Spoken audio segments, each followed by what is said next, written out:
Assalamualaikum warahmatullahi wabarakatuh. Kami dari kelompok 6 akan mempresentasikan hasil proyek rancangan percobaan kami.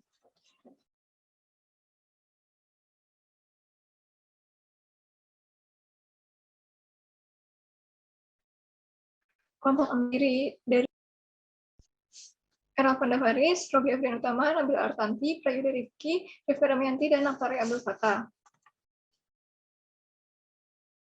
Kami mengambil topik tentang pengaruh pemberian pakan dan suhu yang berbeda terhadap pertumbuhan ikan betutu.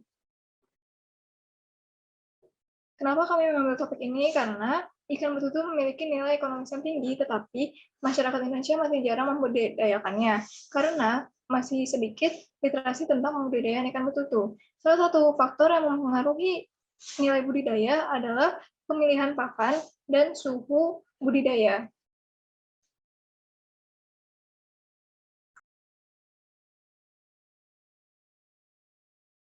Tujuan kami mengambil topik ini adalah mengetahui jenis pakan, lalu mengetahui tingkatan suhu, mengetahui laju pertumbuhan, dan juga mengetahui survival rate ikan betutu.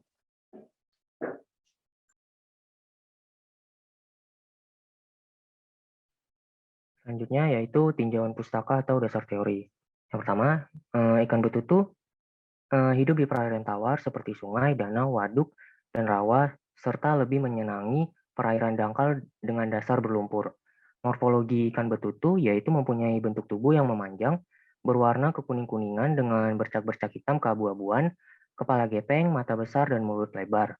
Sirip punggung terdiri dari atas dua bagian terpisah. Next. Kemudian, yaitu pakan alami. Pemanfaatan pakan hidup merupakan salah satu upaya untuk meningkatkan pertumbuhan dan kelangsungan hidup ikan. Secara alami, pakan utama dari ikan betutu adalah ikan-ikan kecil, krustasea, dan moluska yang masih hidup. Kemudian selanjutnya, pakan buatan. Pakan pelet komersial yang digunakan untuk pakan ikan betutu mengandung 33% protein, 5% lemak, dan 6% karbohidrat. Pakan buatan pelet komersial diharapkan dapat memberikan hasil yang baik bagi pertumbuhan ikan betutu.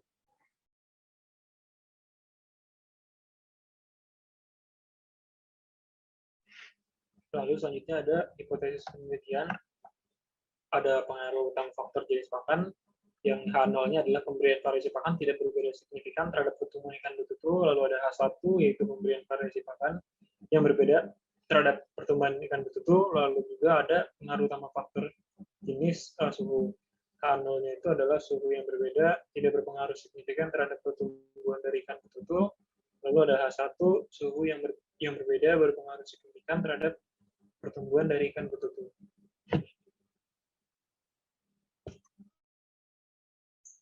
Selanjutnya yaitu metode penelitian. Yang pertama ada variabel penelitian yang terdiri dari variabel manipulasi dan variabel respon.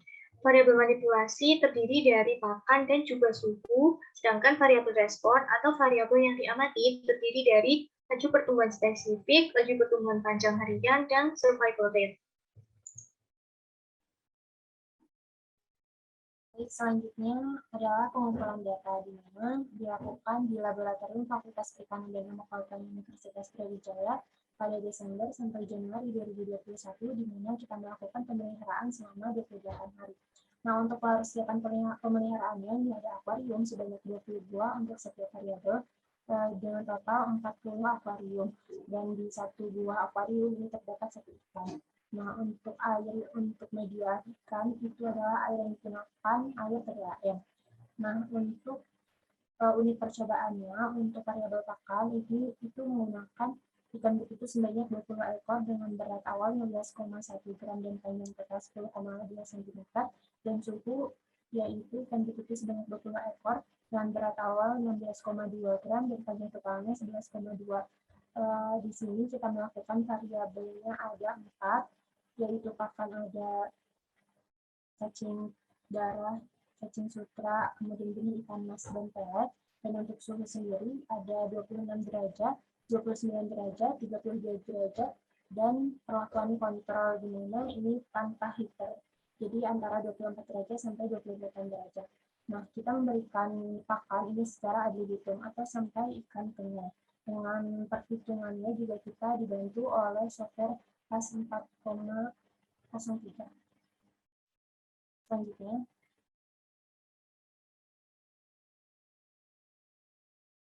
yang berikut merupakan tabel pengumpulan data dengan keterangan sebagai berikut. Selanjutnya,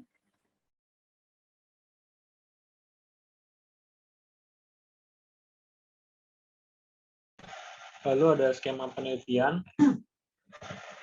di mana yang pertama itu ada perumusan masalah, lalu ada penentuan hipotesis penelitian dengan faktor jenis pakan, lalu dilanjutkan dengan melakukan tinjauan terhadap jenis pakan, lalu pengumpulan data, pengolahan data dengan rancangan acak lengkap, lalu dengan 4 pelakuan dan 5 kali pengulangan, dan ada juga penomoran sampel uji, lalu pemberian pakan dengan random number, lalu perhitungan statistik uji, dan dilanjutkan dengan analisis uji ANOVA, lalu dilanjutkan dengan uji BNT, pembuatan tabel notasi dan kesimpulan pada jenis pakan,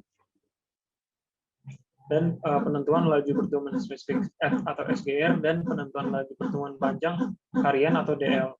Lalu yang terakhir ada melakukan uji normalitas residual dan homogenitas, penilai homogenitas ragam.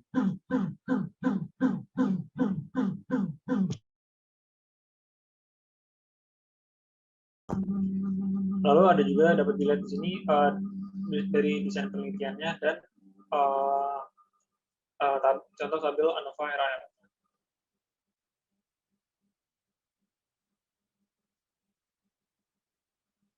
Selanjutnya ada juga desain penelitian pada BNT dan tabel notasinya.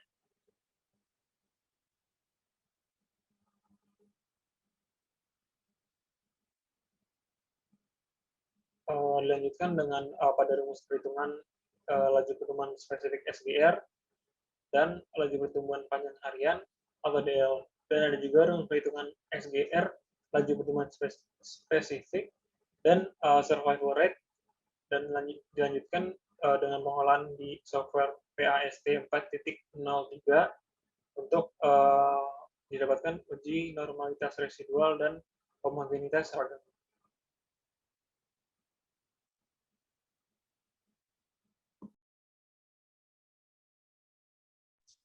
Lalu selanjutnya hasil dan pembahasan.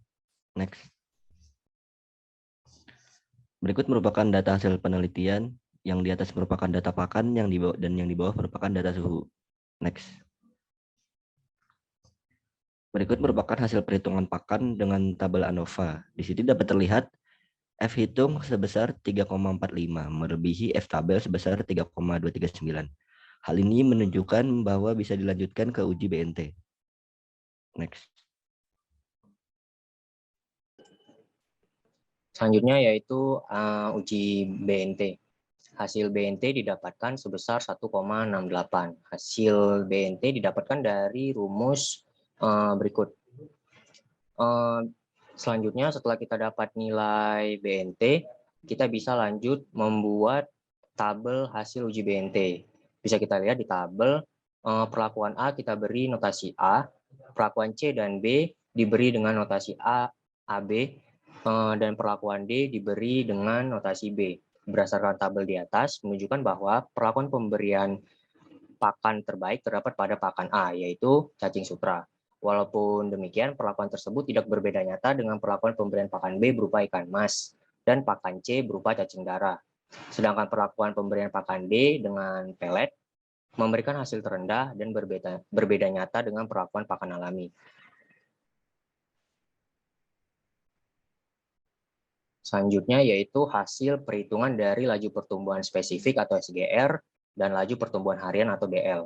Bisa kita lihat dari tabel hasil SGR dan DL, perlakuan pemberian pakan terbaik yaitu terdapat pada pakan A berupa cacing sutra, sedangkan perlakuan pemberian pakan D berupa pelet memberikan hasil laju pertumbuhan ikan yang terendah. Hal ini memperkuat hasil perhitungan ANOVA, di mana perlakuan pemberian pakan terbaik terdapat pada pakan A yaitu cacing sutra. Selanjutnya akan dijelaskan oleh teman saya.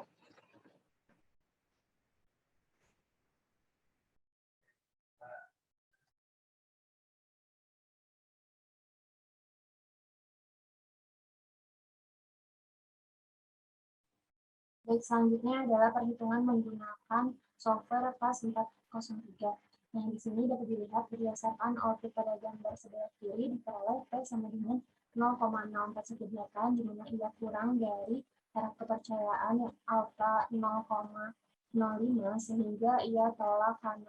Maka dapat disimpulkan bahwa pakan berpengaruh terhadap pertumbuhan ikan betutu. Hal ini sesuai dengan perhitungan kita sebelumnya. Dalam uji asumsi ANOVA ini ada dua. Yang pertama homogenitas ragam, di mana berdasarkan data pada gambar di sebelah kiri, data Levens test itu dari nilai median diperoleh sama dengan 0,2644, di mana ia lebih besar dari 0,05 yang berarti terima nol, sehingga ragam homogen dan asumsi terpenuhi. Nah, untuk uji selanjutnya adalah uji normalitas residual, di mana berdasarkan gambar di sebelah kanan diperoleh P sama dengan 0,8853, di mana ia lebih besar dari 0,05 yang berarti terima nol, sehingga residual berdistribusi normal dan asumsi terpenuhi. Dapat dilihat juga pada grafik ini disajikan menunjukkan bahwa titik-titik menyebar di sekitar garis lurus yang menandakan residual berdistribusi normal. Selanjutnya. Selanjutnya ada hasil perhitungan dari ANOVA suhu. Nah, pada tabel dapat kita ketahui bahwa nilai F hitung lebih besar daripada F tabel. Nilai F hitung sebesar 3,29, sedangkan nilai F tabel sebesar 3,239. Karena nilai F hitung lebih besar dari F tabel, maka dapat dilanjutkan ke perhitungan uji BNT yang akan dijelaskan oleh rekan saya.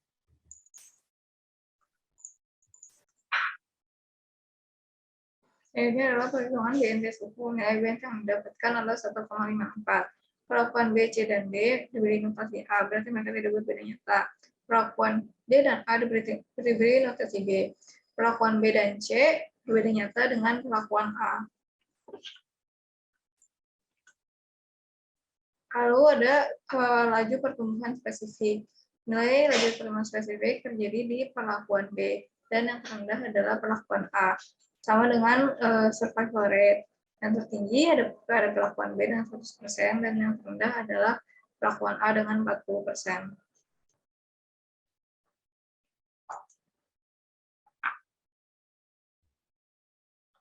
Lalu selanjutnya ada hasil perhitungan menggunakan software PAS. Pada tabel pada grafik sebelah kiri, berdasarkan output diperoleh P sama dengan 0,0418, yaitu kurang dari 0,05. Sehingga tolak H0, maka dapat disimpulkan bahwa pakan berpengaruh terhadap pertumbuhan ikan betutu. Lalu selanjutnya kita terdapat dua asumsi pada dalam ANOVA. Asumsi pertama yaitu homogenitas ragam. Berdasarkan data Levens test dari nilai rata-rata diperoleh P sama dengan 0,13 lebih dari 0,05 yang berarti terima H0 sehingga ragam homogen dan asumsi terpenuhi. Lalu asumsi yang kedua adalah normalitas residual. Data hasil diperoleh sebagai berikut, yaitu pada tabel sebelah kanan. Berdasarkan hasil yang diperoleh yaitu P sama dengan 0,2945 lebih dari 0,05 yang berarti terima H0 sehingga residual berdistribusi normal dan asumsi terpenuhi. Pada grafik yang disajikan menunjukkan bahwa titik-titik menyebar di sekitar garis lurus yang menandakan residual berdistribusi normal. Next. Selanjutnya kesimpulan yang pertama yaitu pemberian pakan terbaik terhadap laju pertumbuhan panjang harian ikan terdapat pada pakan cacing sutra karena memiliki laju pertumbuhan panjang harian tertinggi dibandingkan keempat perlakuan lain. Sedangkan perlakuan pemberian pakan pelet memberikan hasil laju pertumbuhan panjang harian ikan terendah. Lalu poin kedua, laju pertumbuhan spesifik tertinggi terdapat pada pakan cacing sutra yaitu 0,84 dan laju pertumbuhan panjang harian ikan terdapat pada pakan cacing sutra sebesar 11,4. Lalu poin ketiga yaitu variasi suhu terbaik untuk pertumbuhan ikan betutu adalah perlakuan 29 derajat Celcius. Berdasarkan uji BNT menunjukkan bahwa perlakuan suhu terbaik terdapat pada kondisi 29 derajat Celcius. Walaupun demikian, pada kondisi 29 derajat Celcius tidak berbeda nyata dengan pada perlakuan 32 derajat Celcius dan perlakuan kontrol. Namun perlakuan 29 derajat Celcius berbeda nyata dengan perlakuan 26 derajat Celcius, di mana perlakuan 26 derajat Celcius memberikan hasil terendah. Lalu poin keempat adalah survival rate ikan betutu. Laju pertumbuhan spesifik ikan betutu tertinggi terjadi pada perlakuan 29 derajat Celcius dengan laju pertumbuhan sebesar 0,84 dan survival rate ikan betutu tertinggi terjadi pada perlakuan 29 derajat Celcius dengan tingkat kelulusan hidupan sebesar 100%. Terjadi pada perlakuan 29 derajat Celcius dengan tingkat kelulusan hidupan 100%. Sarannya untuk penelitian yang lebih lanjut diperlukan subjek dan pengulangan yang lebih banyak karena dengan semakin banyak faktor yang mempengaruhi, maka semakin maksimal pula hasil dari penelitian itu sendiri. Next. Berikut merupakan daftar pustaka yang kelompok kami gunakan. Next. Sekian dari kelompok kami, lebih kurangnya mohon maaf. Wassalamualaikum warahmatullahi wabarakatuh.